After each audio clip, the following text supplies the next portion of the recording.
All right, folks, welcome back to another Hello. episode of the Off Air Voiceover Podcast. My name, of course, is Michael. And I'm Jen. Excited to be back. Yeah, and finally getting to record another one. And today we've got a very, very special guest with us from the world of audio dramas, and I'm really looking forward to getting into this one. Yeah. Mr. Chris Gregory, the director of Alternative Stories. How are you doing, my friend? Yeah, very good, thank you, Michael. How are you? I'm all right. This is the first time we've had to, obviously, for those to explain, I worked on an audio drama with Chris just before the turn of the year and had the most amazing time. So I just thought he would be an excellent person to come on the podcast and talk all things audio. That was such a fun day, wasn't it, Michael? It was excellent. It was brilliant. You did it in person, didn't you, as well? Yeah. Is that right? I did, yeah, that's the yeah. dream. It was my first proper production that I've been on, and oh yeah, what a day! We can touch on that in a bit, but no, I'm great. This is the first time we've really properly spoken since then, so I'm looking forward to catching up. How are you doing, Jen? Yeah, I'm good, thank you. Very good. And as I say, I'm excited to be back. Chris, for those who don't know you, do you want to just give a brief introduction about yourself, please? Yes, indeed. So as Michael was saying, I'm Chris Gregory. I run a production company called Alternative Stories. We make a few drama series. At the moment, it's mostly around sci-fi. Sci-fi's huge in independent audio drama, fantasy, and but we make a lot of one-off dramas as well.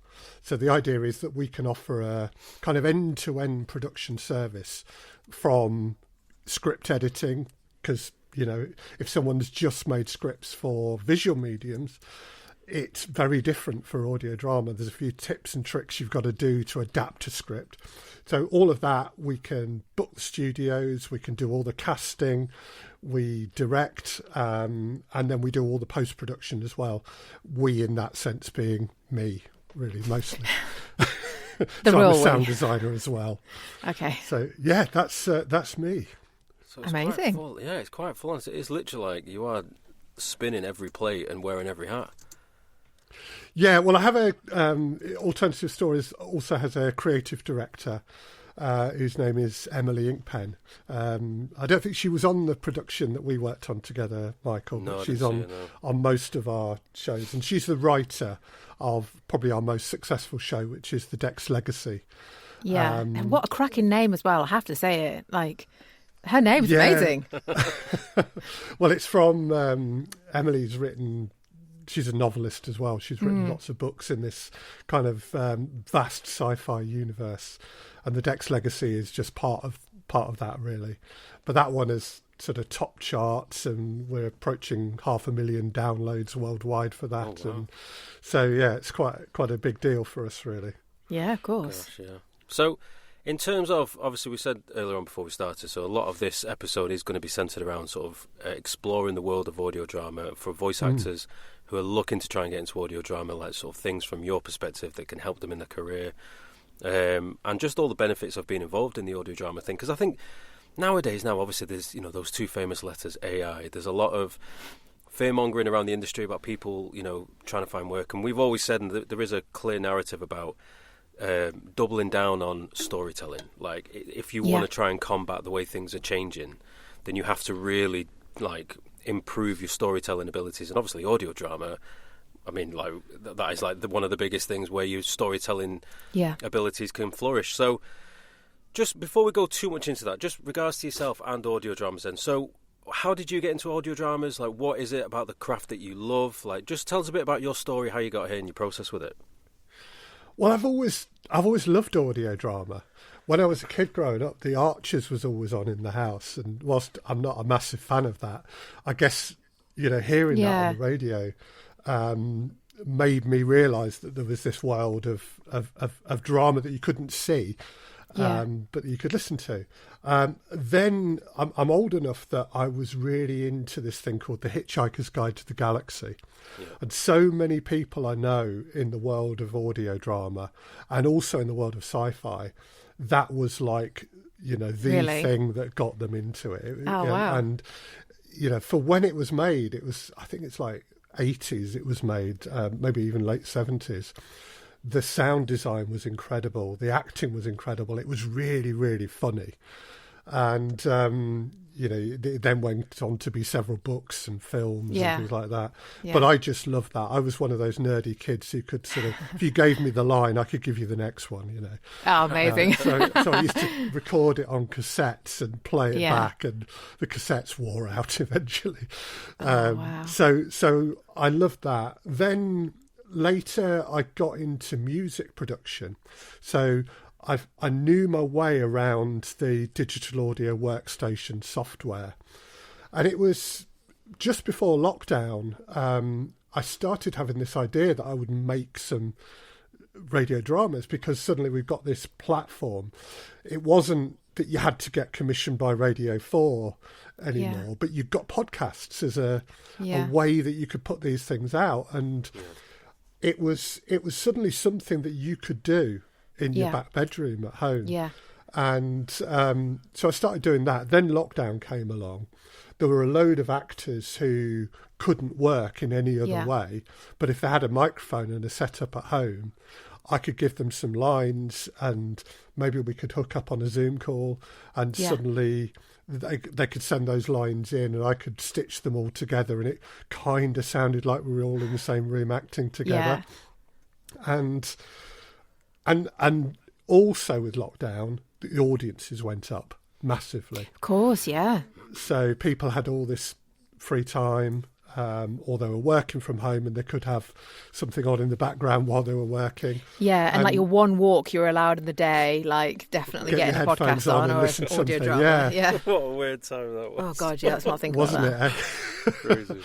And I think we've retained a lot of those audiences. And I think people have realised that, you can be creative, you can make radio drama, and it doesn't need to break the bank. It doesn't need to be really expensive. That's kind of how I got into it. And then the operation's become a lot bigger since then. So we're, as Michael was saying, we're now recording in studio, which is, I'm sure we'll talk about that later. It's a whole different experience from recording from home and sending your lines in. But hopefully the results are similar to the listener. But yeah, do you I just sorry to Chris interrupt. Do you listen back to when you first started, and can you hear the development of your skills and obviously the business as it's developed? Yeah, I mean, I do listen back, not very far into these dramas, because I cringe too much. Mikey, do you have that with earlier voiceover work? Oh my God, some of the early work, I'm like, someone paid me for that. But, someone thought it was good at the time. Someone was listening. But of course, I think and they've stuck around, haven't they? Standards go up, don't they? It's As you a go weird on. Evolution of whenever you start something, evolution is a big part of anything, because you are always going to get better from where you are on day 1 to where you'll be on day 100. They're going to be very different. But yeah, I think you made a really interesting point there about the podcast thing, because I am of the opinion these days that, let's say somebody's not able to try and get as much work as they would like. I kind of feel like, look at the things you've got around you. If you have a microphone, if you have a recording space, social media is free. To upload on a podcast platform costs mostly just your time. The actual cost to entry is not that much. So it's almost like there are so many ways nowadays you could be a little bit more creative and utilise your skill for your own betterment. And you can put something together and say, and that can then potentially grow into a wider thing where maybe somebody hears something and go, oh, we'd like them as part of our production. Yeah. So it's almost like being a little bit more proactive rather than sitting and waiting for the work, making auditions. As the landscape is beginning to change, I am very much of the opinion now where I think with all the resources available, being more proactive is really a good way to go for various different reasons. Like you said, like your prime example yourself, you've grown it into something great. But for some people who maybe can't go down that path, they might be able to get on other people's, like your radar, for example. You might come across them and go, this person's fantastic. They can be part of something we need, which had that creative process not started, you might not have come across them. So, yeah, I totally agree. I think the way things are these days, it's just maybe write that, record that true crime podcast or whatever it may be. Create your own characters, make them up. You're the boss. You're the main creator. And if you're on your own, I mean, by all means, if you've got mates who are also actors, get them involved as well. But if you are on your own, the monologue is a great tool, I think, for telling stories. You know, back to, you know, Alan Bennett did this amazing thing called Talking Heads, where every week was a different story told, you know, by a person face to face to camera, but it would have worked equally well in audio, in character. And it's, you know, I think monologues are fantastic. A lot of really successful audio dramas are pretty much based on monologues. You know, it's just one voice telling a story, but they're in character. And I think that can work beautifully, and it's a great way to get started, actually.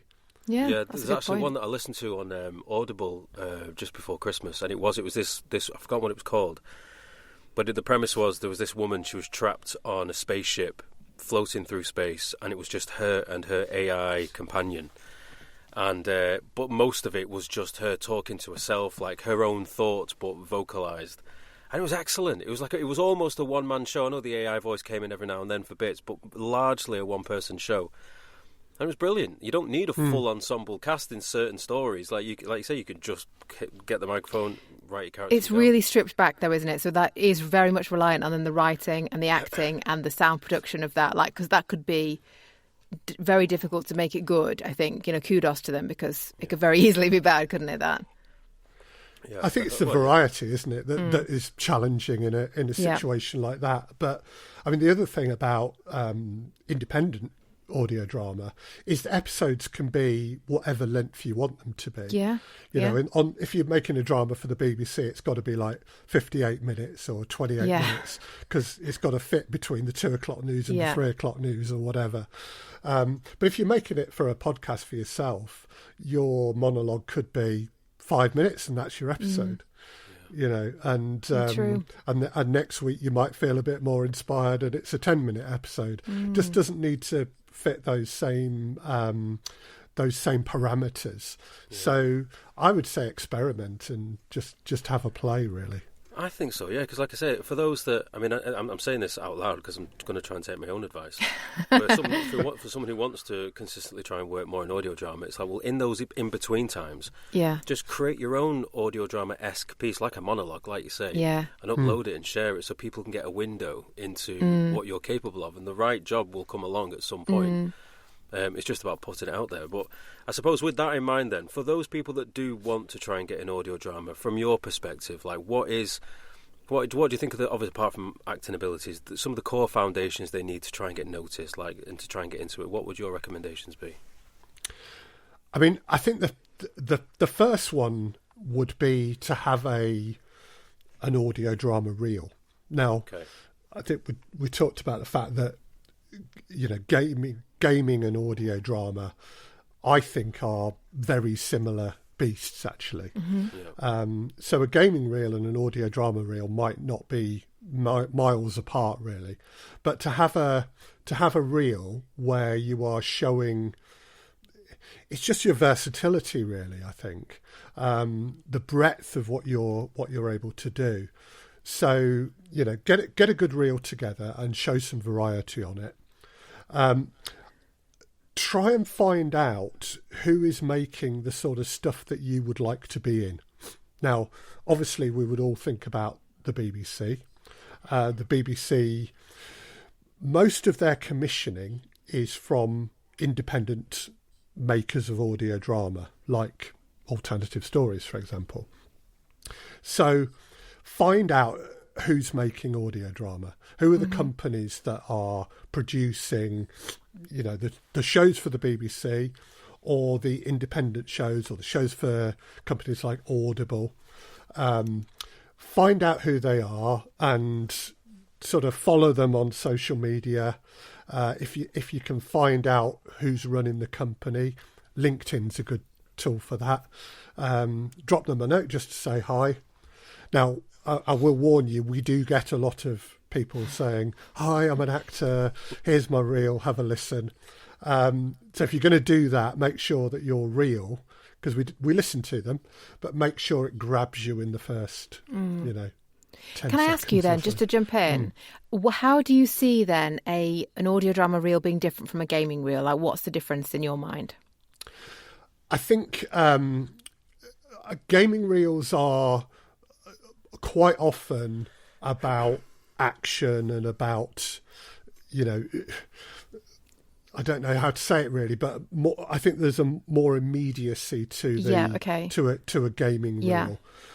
In an audio drama reel, we want to hear depths of emotion. We want to hear you being distraught and happy and all those different things. We want to hear you doing different accents.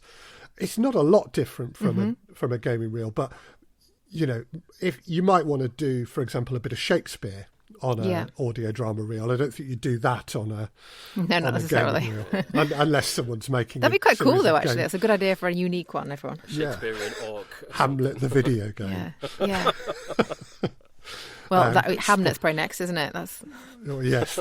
Spoiler: they all die at the end. But, sorry if you've not. But So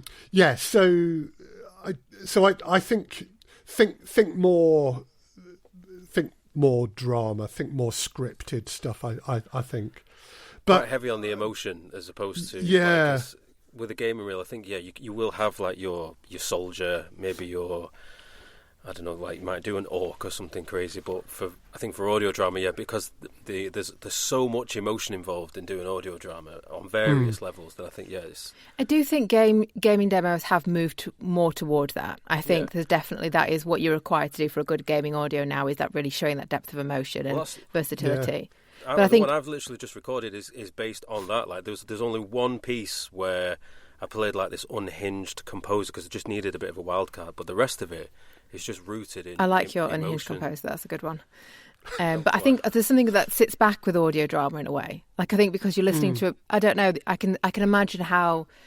I don't know. That's the best way I can describe it. Is like sitting back, but it's like the vocals of that, because you're kind of going with it and living that in a different way, maybe to experience it in a game where it's more active. Yeah, that's a good point. Yeah. But I think with reels though, I read a while ago that audio drama reels. There's two companies that I came across, I can't remember who they were, but they were saying that the reels need to be up to like 6 or 7 minutes because each piece needs to draw itself out so you can get immersed into the character. But I thought, if that's the fact, that's fine, but to me that seems like I don't know anyone that'd sit and listen to a reel for 7 minutes. I would say 2 minutes would be your longest. That seems more realistic. Think of it like an elevator pitch. I always do. And I always ask about the elevator pitch. Well, how many floors are we doing? So I because if you're doing one floor, you've got like 10 seconds, haven't you? Yeah.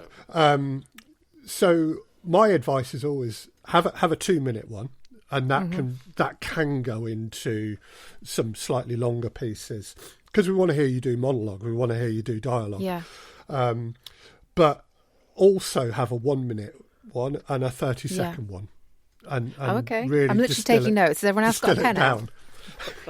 I don't know whether these are hard and fast industry rules, but these are things that I've always found useful. If I've got 100 applicants or people who want to be cast in a role, I probably am not going to listen to a 2-minute reel for all of them. Yeah. But I might listen to the 30-second reel and then say, these 10, I'm going to listen to the full 2 minutes. Okay. When you say the 30-second reel, are you talking about still just a few different voices, like 5-6 seconds of each, or one good 30 seconds? No, I'm talking maybe 2 or 3 different things. Gotcha. Yeah. Do you cast off reels then, or are you putting out casting calls? I might from a reel. What I might do, because normally they're sent to me unsolicited. Yeah. What I might do is say, "Oh, that person sounded really good. Next time I'm casting, I will ask them to audition." But okay, cool. I think we did this, Michael. I normally what I will do, I will cast specifically for a character. So I'll create an audition page for that character.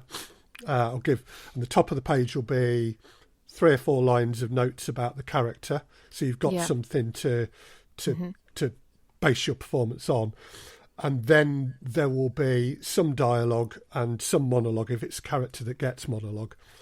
I'm normally looking for the widest range of emotions and dialogue for that character, and all the people that are auditioning will get the same audition sheet. So normally I'm casting with a couple of other people. We'll all be listening to 6 or 7 people doing the same lines, and that's the best way, I think, for me as a casting director to find who's going to be best for the role. Excellent. And how do you feel about unsolicited demos? I love to hear them. I really do. Okay. And I have, there have been occasions, quite a lot of occasions actually, where I've thought he or she's really good, and I've then invited them to audition and they've got the part and I've worked with them. So, it definitely works. And an example of that, a recent thing that I recorded that I'm in post-production for at the moment, one of the actors contacted me exactly that way by sending a demo, and it just so happened that it was right on the day when I was thinking about this character, and I thought she'd be perfect. That's the dream. And it turned out she was. There you go, folks. If you needed the motivation to send that email, it does happen. And listen, I have to say, I'm pretty terrible when it comes to sending the emails. I think what it is because in this modern day now, like with social media, you get like read receipts, so you can see when somebody's seen something.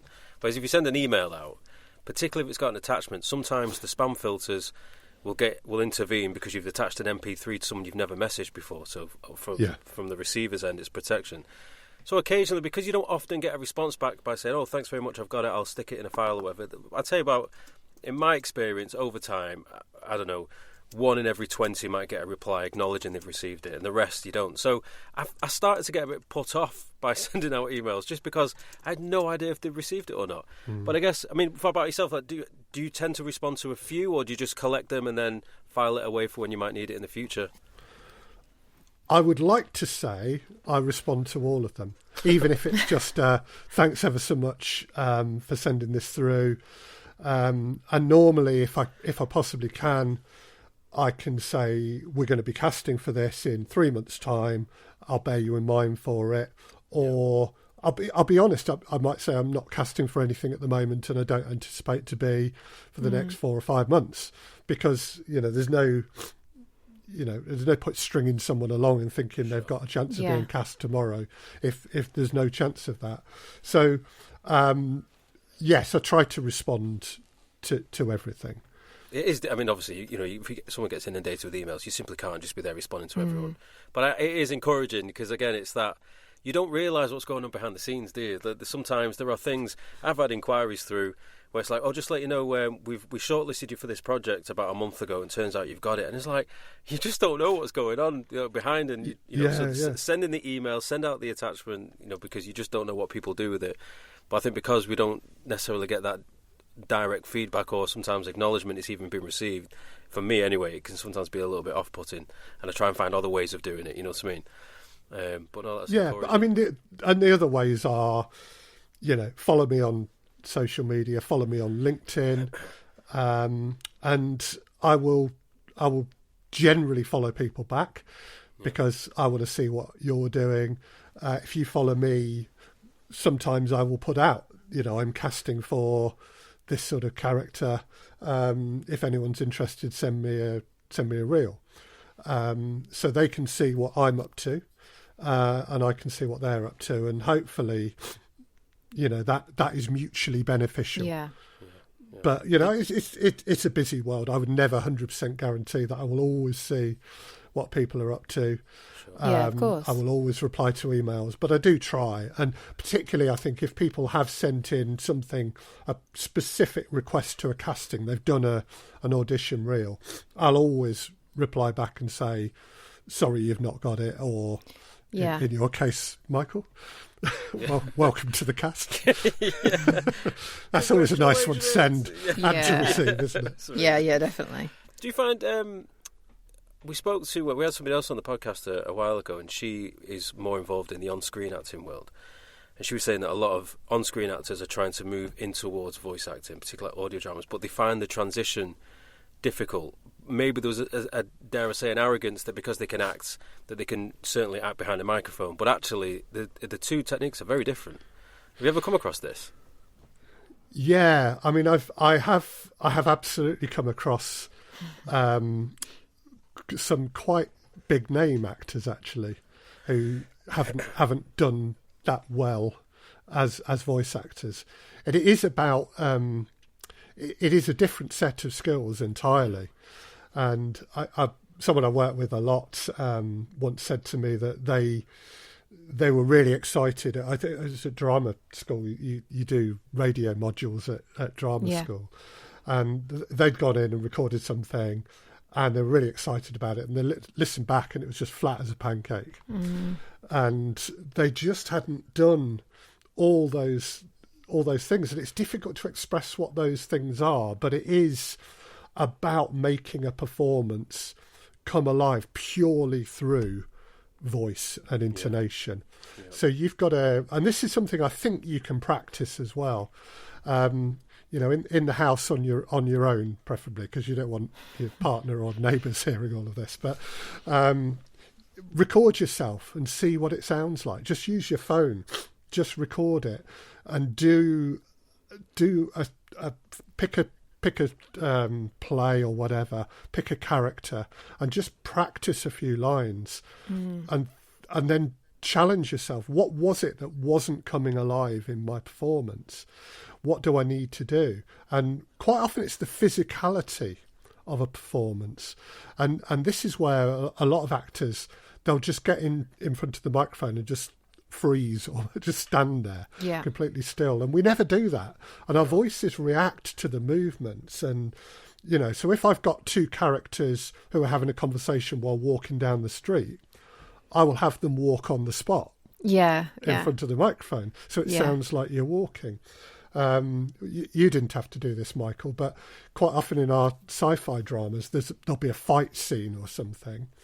I'll make them run around a little bit so they're out of breath when they get on the microphone, and you know, all of that makes it sound more realistic.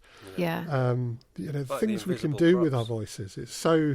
Our voices are really versatile, and we can put across so much with them. But it's just knowing how to do that, really, and the director will help you with that, of course. Yeah. But it's like I was going to say, it's like the invisible props, and like you say, it's the running around to tire yourself out, or like when I was doing my reel, one of the scenes was, was it my reel?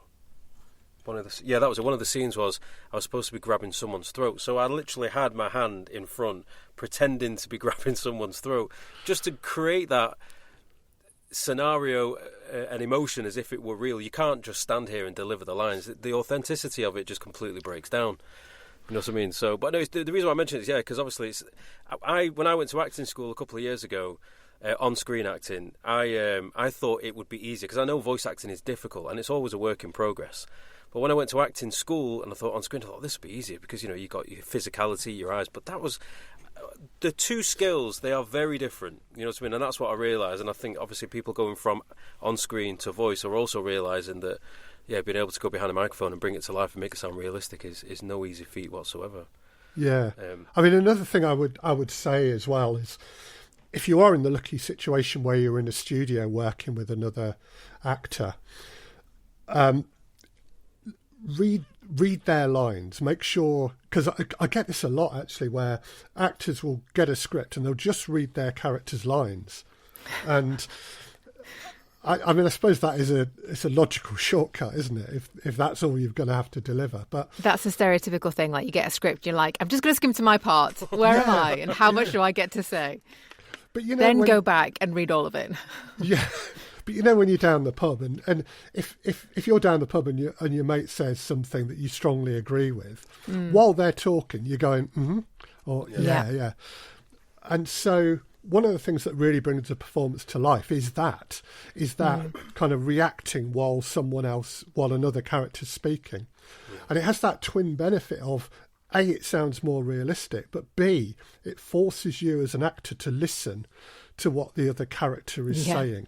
Yeah. And that means that your next response to what they've said is going to have more understanding and more depth to it.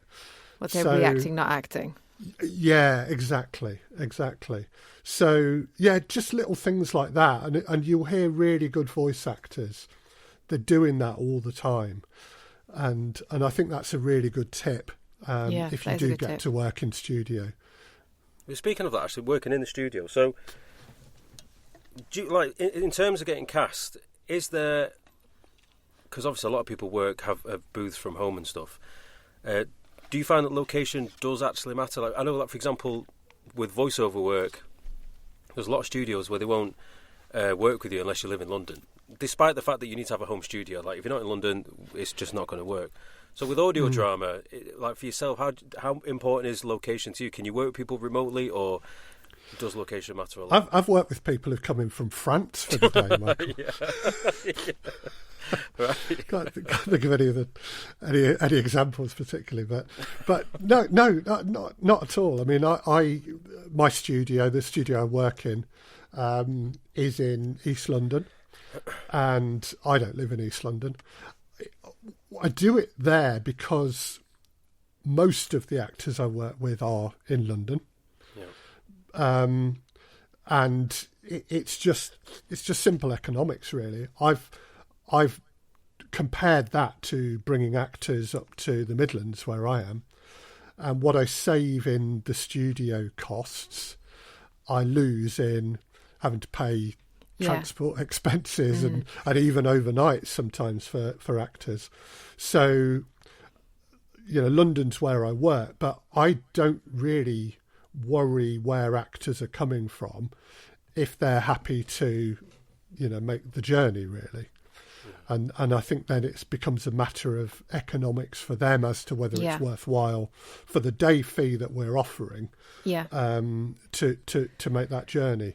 I like the fact, though, sorry to interrupt you, Chris, that because, being more up north, it's kind of like, well, sometimes it doesn't work out economically, depending on the role and things. But I want that to be up to me. I don't want to miss out on a role because I'm not London-based. So it's kind of like, well, I understand you can't pay that, but then it's up to me, isn't it, if I take that on or not? So, and I know some people are like, well, no, we have to be London and you have to be between the M25 or, and you're like, well, why, if I'm happy to incur that cost? I think sometimes it is a bit of it's like a little bit of an echo chamber, isn't it? We're London, that's what we do. Everyone in the creative world is in London, and it's just not true. No, not at all. There is lots and lots of great theatre all around the country, and therefore there are actors all around the country. Yeah. I've worked in the north of England, so one of the other things I do is I have like a mobile studio set up.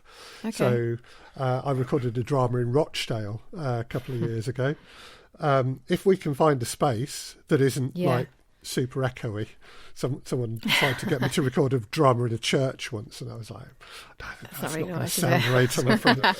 Do you ever record actors remotely, though? Like if they do have professional home studios, do you do it remotely, or you just prefer to be in studio?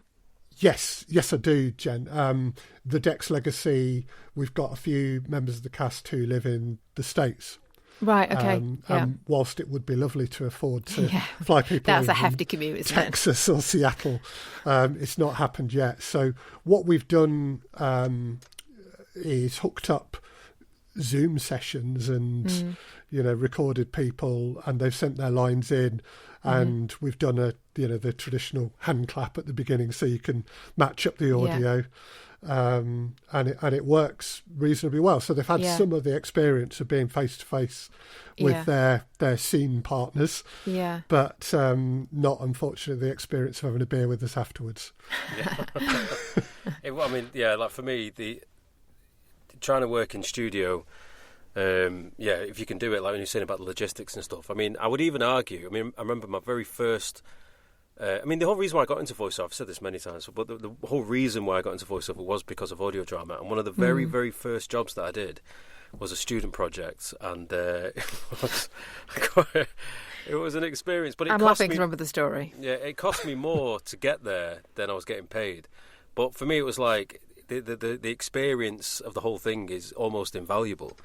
So I kind of went. So yes, I suppose really it's that trade-off, isn't it? Like I think I can understand people saying, "Oh, logistically, if I've got to travel, it's not really worth it." But I guess also ask yourself a question: what do you lose by not going and being part of it? So yes, you might not make much money, or you might even take a bit of a loss on the day if that be the case. But is there a bigger picture to think about? Because I think trying to be part of a daycast, if you can, is just so worth it for various different reasons. Yeah, I'd love to do that. It's really so much fun, isn't it? And not least because you get, because we always like take photos of the cast in the studio and things like that, and quite often you'll see the actors kind of selfieing themselves in the recording booths, because everyone does. Everyone does that, don't they? And so you get this great social media content, free content. Yeah, it is, and it's so that's one thing. But I think it's just such a fun day. I mean, it's a busy day and it's a full-on day. But all the Alternative Stories has this tradition of going for a drink afterwards, and it moves people. I mean, the reason we're probably talking today, Michael, is because we had a beer together afterwards. Yeah. And we got to know each other better than we could have done because we were working really hard in the studio. And it's just really nice to hang out with other voice actors at the end of the day, I think. It is. And make those connections with creatives is just, there's some magic in it. And I think if you're a good voice actor, like part of the job is to be able to make it sound that the dialogue you're speaking, it is part of a communication with another voice actor. But you so rarely have that. But then if you're in the studio with other voice actors, this is magic that happens because you've got the whole team there. It's amazing. That beautifully leads me into my next question. My two favourite letters, AI. So, from your perspective, because obviously this is all performative. Now, for those listening to the podcast, this is rinse and repeat. I've said it loads of times, but for your benefit, Chris, my perspective on the AI space is that, yes, obviously we know it's getting better in general. However, I firmly believe that whilst it will continue to get better, it will never pass a barrier because of it. How to explain it? It's synthetic in nature, which means no matter how good it gets, it will always be synthetic. It'll never cross that barrier. Whereas we as human beings, we are not synthetic. So I don't believe that the true art of storytelling can be replaced by AI just because of that definition of what it is. But obviously people do get concerned, like, it's getting better, etc., etc. So obviously being involved in audio drama is very performative. What's your opinions on it? What are you seeing, and what's your takeaways on the whole AI thing in storytelling? Well, we made a pact, myself and Emily, my co-director, we made a pact that we wouldn't use AI. Now, that said, some of the tools I use in post-production have AI elements to them. Yeah. So I've got, I mean, and we all use those. I use a bit of software called Crumple Pop, which is one of the best names ever, isn't it? Yeah. But what it does, it goes through a piece of audio and listens for plosives and removes them. Now that uses AI. We have on occasion, so here's a use for it, where casting children is notoriously difficult for all sorts of reasons. Sometimes I've wanted a child's voice, and we will pick an actor, get them to talk in a childlike manner, and then use a slight AI voice changer. But at the core of that is a human being acting, and we've used a bit of AI to change their voice slightly. Generating voices through AI is a no-no for me. I wouldn't do that.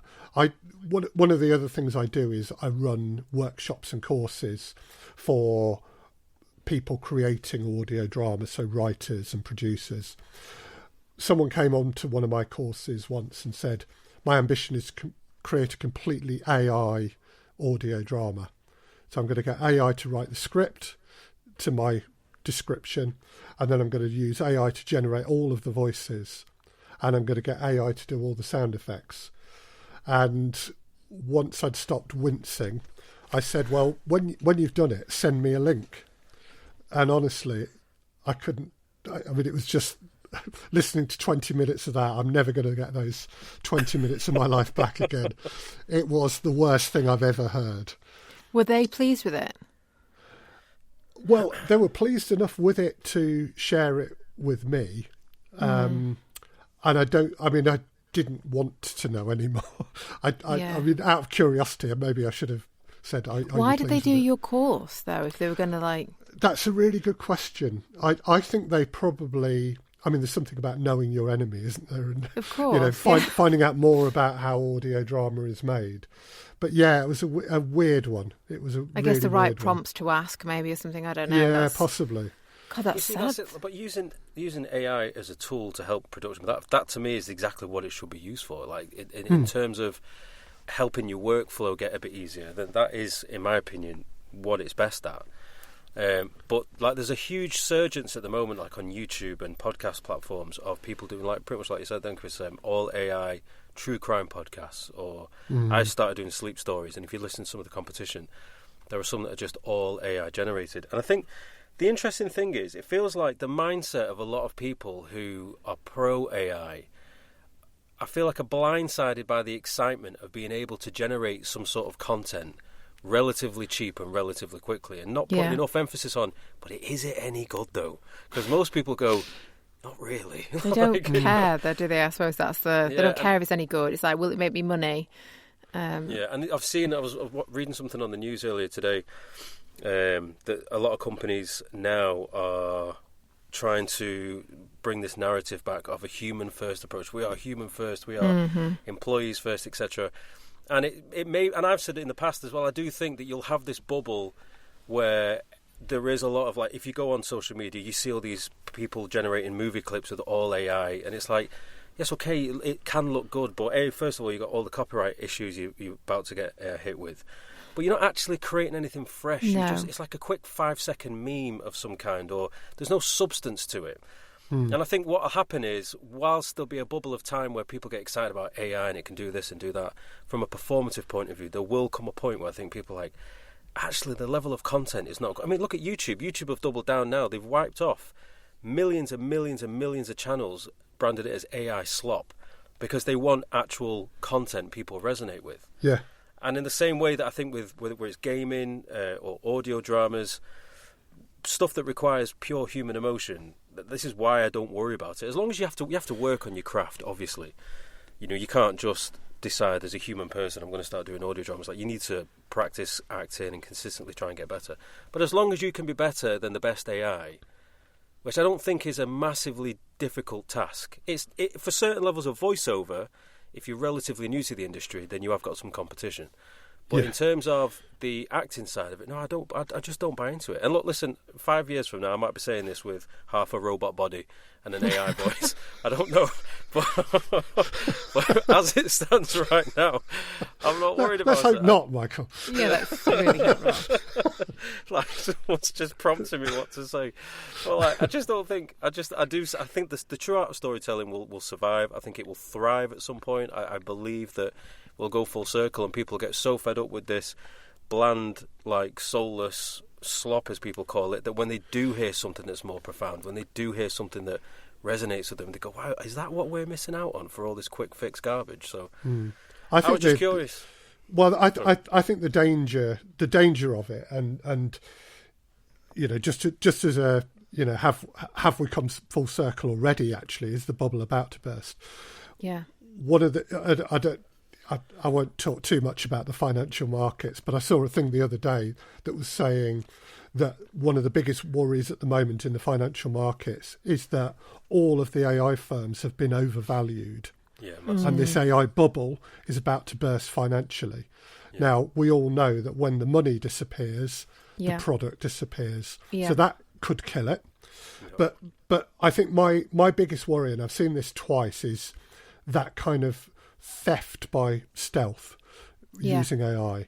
So you've probably had stories of actors who go for an audition, in inverted commas, at a studio, and they're given a laminated bit of paper and someone says, just read this. And all they're doing is training an AI that is then going to steal their voice. And one of the actors I work with a lot, she was given this thing in a studio, looked at it and was brave enough to say, sod you and walk out. Good so on the her. other example is I do a lot of work with writers. A novelist Googled himself and it said he's written 6 novels. And he was like, I've written 5 novels. And he looked it up further, and there's this 6th novel that he didn't write. And he looked into it, and someone has used AI to imitate his writing style and create a novel that then appeared on Amazon. Loads of his fans bought it, and then a couple of weeks later it disappeared. Oh, that's And so messed someone up. somewhere has made a load of money and then buggered off. And that is, I think, what worries me. And I think the fact that the AI bubble may be bursting from a creative perspective is we're probably going to see more of that while people try and get Grasp. rich while they can. Yeah, So I mean, that's we where both know people who've had their voices stolen. It's not common, but I know a number of people. And I feel like the scams are rife at the moment with that. And I just can't get my head around how. Why is it so difficult to put a law in place that says you cannot just go and take someone's voice, stick it into an AI machine and get them to spew out stuff they never actually said, because that creates all sorts of ramifications. It could be porno stuff, it could be racist stuff, it could be God knows what. So the very fact that somebody has the ability to do that and there isn't a law in place that just makes it, I mean, it's just, to me, it's just basic common sense. That isn't my voice. basic humanity, isn't it? Yeah, it's like that. Like you can't. How it just blows my mind. And I've said it again. I'm always going on about the past, but I've said in the past, the only time, and this Sea Dance 2.0 thing that's recently come out from China, which is doing all the Hollywood effects and stuff with like the Tom Cruise and God knows what else in fight scenes. The only time I think the law will change is when the big IPs, their pockets get hit. Because it's like, oh, they don't really pay attention. But now it's like, oh, now your content's being ripped off. Oh, now you care. Which is all right, fine, because if we all benefit in the long term that the laws are changed, then great. But it shouldn't have to be that the Hollywood movie studios, when they start getting affected, then they take notice and they try and change the law, because it should just be basic common sense. You cannot go and take someone's voice or likeness, reproduce it, and make money off it. I mean, it's just barbaric. I just cannot get my head It's up to governments, though, isn't it, to make the legislation, and they are moving very, very slowly because it doesn't financially benefit them at the moment. Well, I think or even embracing AI, Jen. I mean, our own government is actually,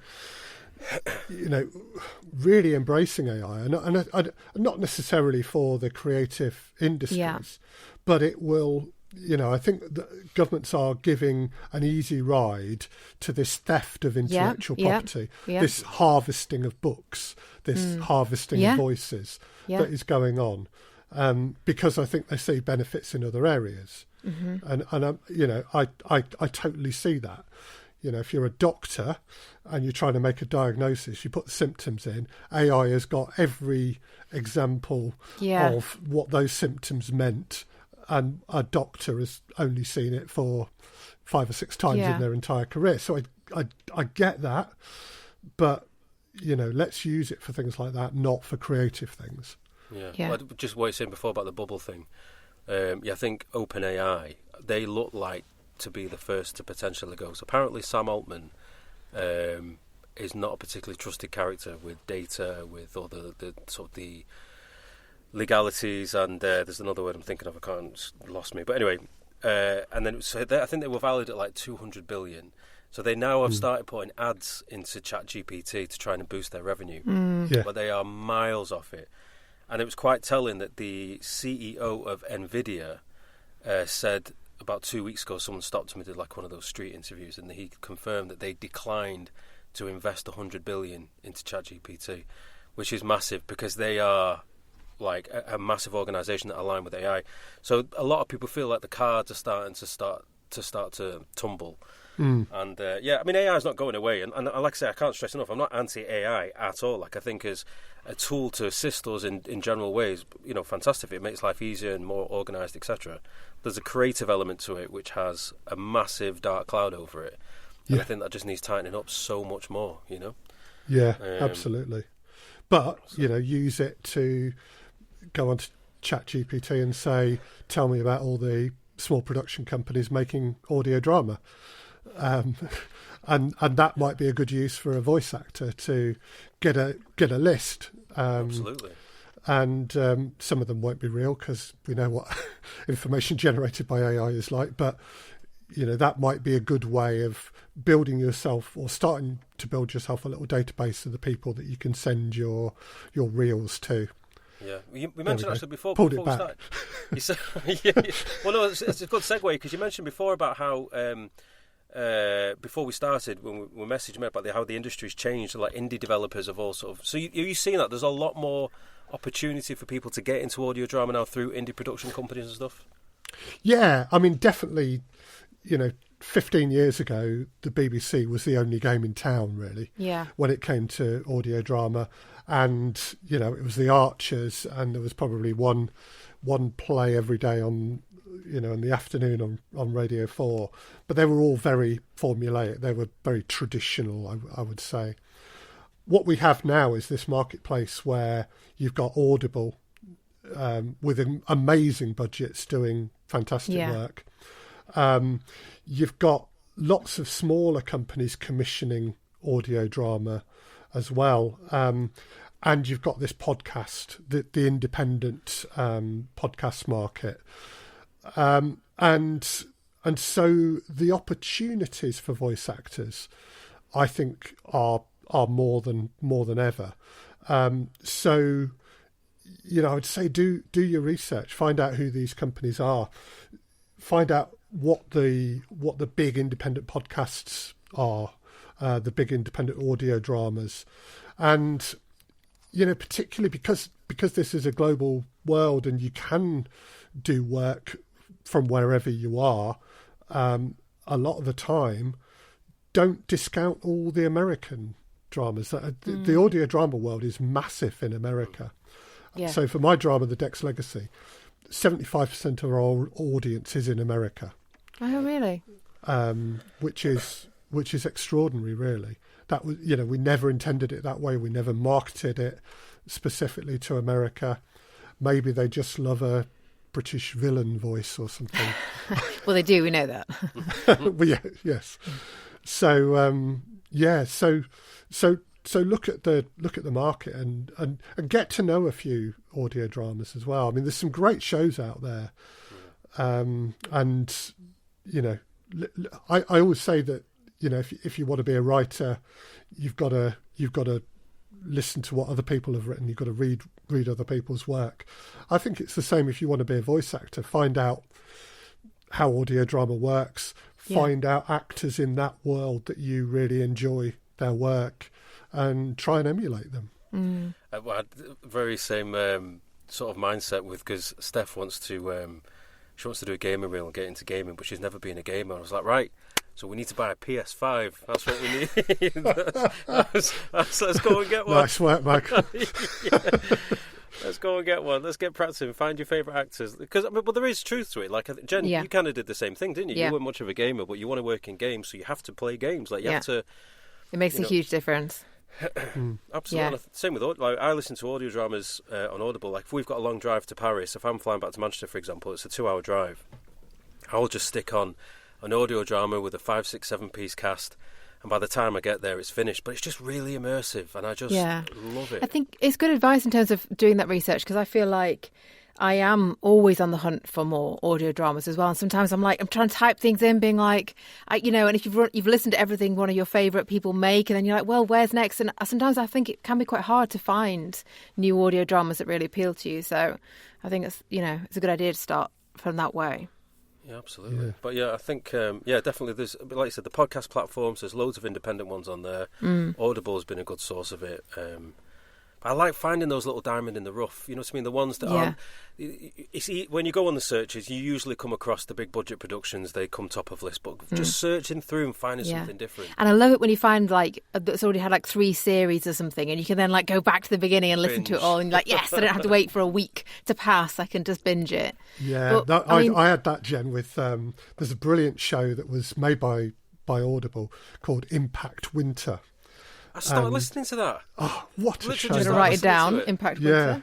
It is fantastic, and it's got 3 series. I got the first episode done, and I've not. That was about 3 weeks ago. I've not got back to it yet.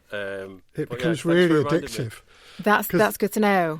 I was listening to it kind of September, October time, and I think like you, Jen, I do a lot of walking and headphones on, and I was going for walks. I've been for a walk already. Amazing, right? You're like, I'm just going for another walk. That's 100% what I do. But then I have to be careful that it's not too scary, because I'm out in the sticks and I just sometimes get a bit freaked out that someone behind me like checking that someone this does go down that route a little bit. Oh, does it? I have to be so careful with what I listen to. And post-apocalyptic setting. But I tried. But they're so exciting when they're like that, though. When I take the dog out. That's when we decided to get a dog. Part of my enthusiasm was the idea of going out, because I listen to my AirPods. There's always a podcast or something going on. I thought, take the dog out and just listen to your podcast and walk away. But I have tried that. When you listen to, I don't really like jumpy stuff or scary stuff, but sometimes it just inadvertently happens when you're going out for a walk at night, and then there's this scary moment. It's just like, we'll put something a bit more friendly on. Just got some people chatting about voiceover. What a perfect podcast they could listen to. But I do have to say, like, I think, my goodness, poor voice acting can really ruin a story. Yeah. Like I've listened to some audio dramas that I've been really into, and then an actor hits, and I'm like, oh, it just completely took me out of it. I just had to turn it off.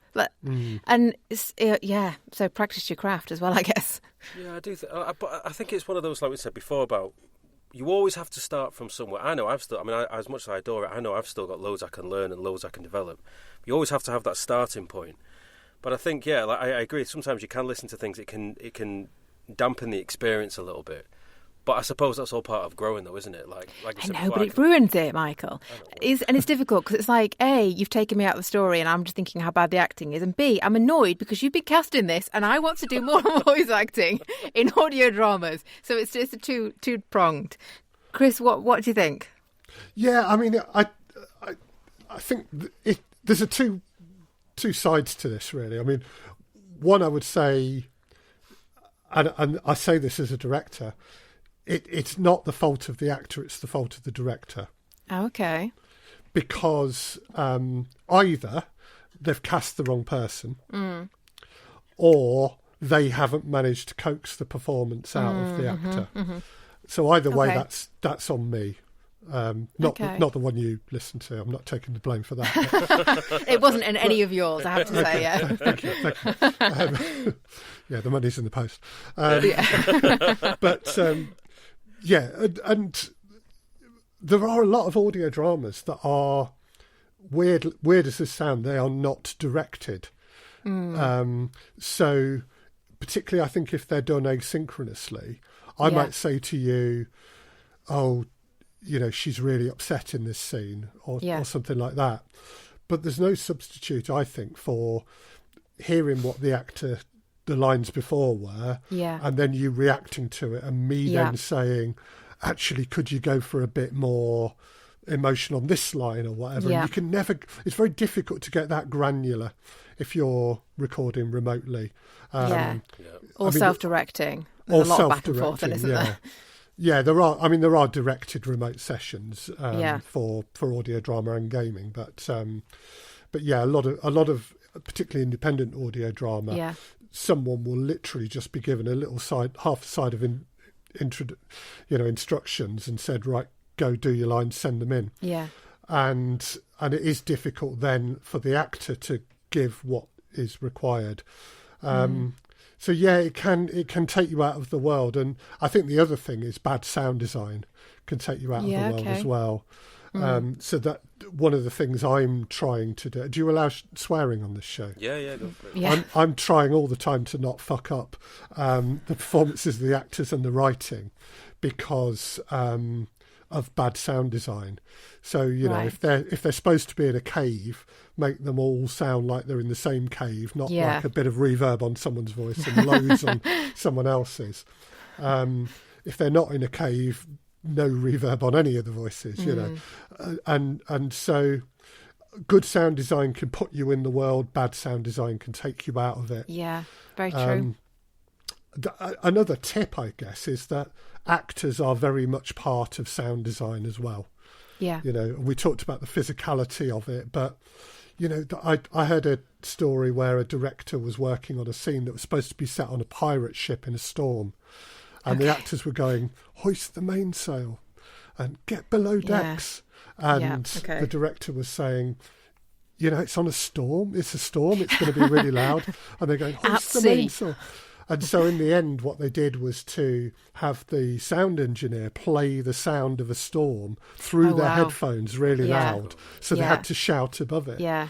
And that's a creative solution that is jointly done by the actors, the sound engineer and the director that gives you the performance you need. So, you know, just think about where you are in any particular That's a really good tip. scene. Yeah.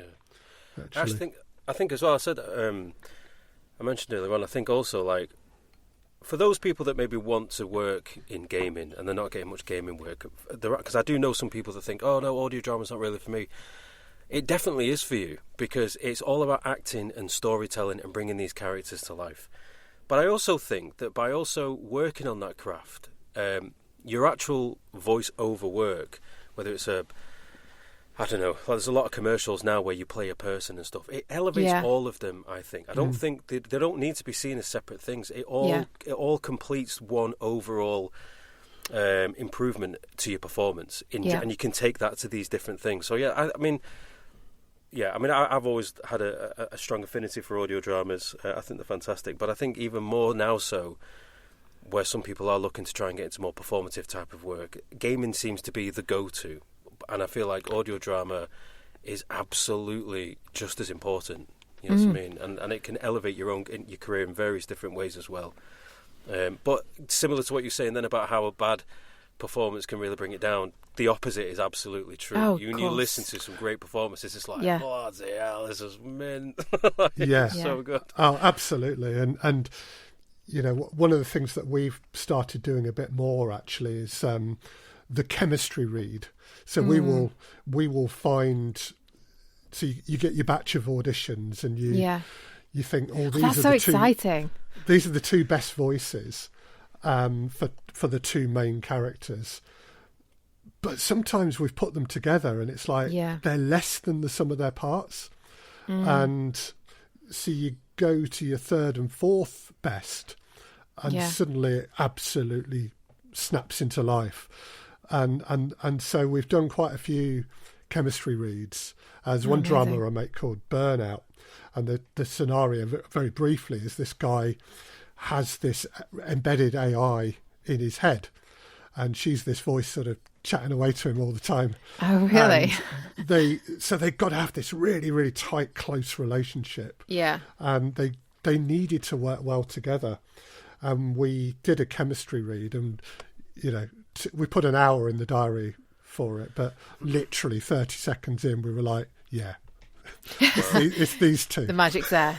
Oh, that's so cool. Kept them there for a bit longer because we were enjoying it, but it was just like, you don't need to do any more. You've got it. So awesome. I think that's really important. And from the acting perspective, from the auditioning for something like that, that's the importance of knowing that other part, knowing that other character's role. Because you've got to understand them to understand your character's relationship to them. Yeah, absolutely. And how that's going to work. Yeah, just focusing on your own lines is really just half the job, isn't it? Literally, because... Yeah. In all acting, don't do that. Yeah. And in life as well, Joe. In life, don't just think about yourself. Well, it's been so interesting. Yeah, that pretty much is going to... I mean, it's just... I could keep deep diving on all the same stuff because I just find the whole topic fascinating. And, you know, but I think we've covered the main and most important things. But yeah, I think you might get inundated now. Apologies, Chris. We all want to work with you, so. Well, yeah, it's great. just just the whole craft of it. Just to summarise it, just the whole craft of the storytelling is so profound. It really is, and I think it's, like I said before, in this ever-changing landscape, working on the art of storytelling is going to be only beneficial to your voice career in every single different way. But yeah, I love it. Yeah, thanks so much for your time, Chris. Thank you very Oh, much. Thank you. It's been an absolute pleasure. Yeah, really enjoyable. Really enjoyed getting. So what's just before you go? So what you working on at the moment? What can people expect from you next? Right. Well, I'm midway through a completely new drama series at the moment. It's based on a novel from the 19th century called The King in Yellow. Kind of slightly supernatural, slightly weird historical drama. So, yeah, lots of fun on that one. I've got another session in March for that one. I'm doing a bit of sound design for a certain Time Lord. Okay. Yeah, a bit more of that to come. And we're hoping to make some more of a drama I may call Wasteland later in the year, and a bit of zombie drama around about autumn time, I'm hoping. So and just, quite a few things then. Yeah, so people can find the ones that you've got at the moment. Is it the Dax Legacy? The Dex Legacy, yes. Dex Legacy, sorry, my mistake. Yeah. So yes, the people can find the Dex Legacy, so they can hear the sort of stuff that you do already. So that's already out there. Isn't there another one as well? Is there two that you do? Yeah, well, Dex Legacy Wasteland is a spin-off of the Dex Legacy. Okay. Burnout is the one I was mentioning with the character with the embedded AI in his head. Yeah. That's we call that a cyberpunk thriller. Oh, yeah. I do a show called Specfic Radio Theatre, which is all different. It's an anthology, so it's a different story every week.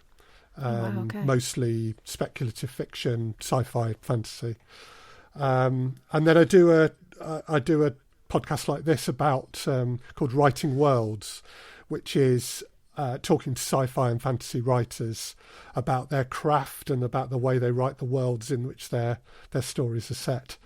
Amazing. So that one's a lot of fun. So for those listening, there's a treasure trove of information for you to go and find it. And Alternative Stories is your other Instagram handle that I don't usually speak to you on. So yeah, highly recommend for those of you who want to try and work in audio drama or learn more about the craft.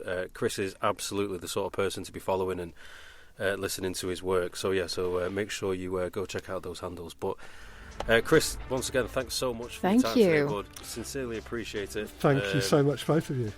Yeah, I look forward to hearing more of your work. Oh, Thanks, everyone. All right, cheers, folks. Catch you on the next one. See you on the next episode. Cheers now. Bye-bye.